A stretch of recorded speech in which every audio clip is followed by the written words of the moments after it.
On Monday, May 28th, Miami Mayor Thomas Regalado and Miami-Dade County Mayor Carlos Jimenez joined All Aboard Florida executives to unveil designs for All Aboard Florida's new multimodal hub in Miami. I'm so excited to be here celebrating this milestone for downtown Miami and overtime.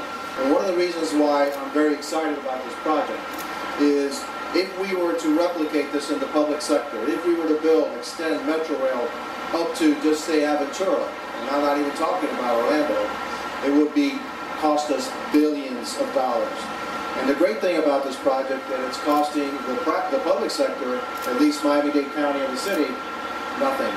All Aboard Florida's 235-mile network of rails will connect South Florida to Central Florida with stops and stations in Fort Lauderdale and West Palm Beach. The project is estimated to eliminate more than 3 million cars from the region's roadway each year.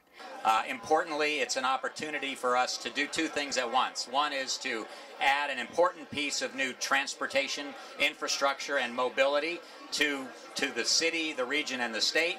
And it's also an opportunity for us to begin the transformation of the central sort of downtown district of Miami by connecting the various neighborhoods around the area through the central part of this transportation district that we're creating.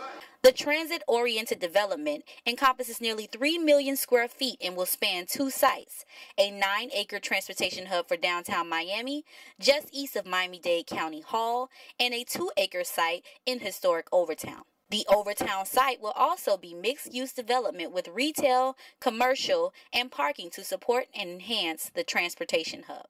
For more news and entertainment, visit www.iurbantv.com.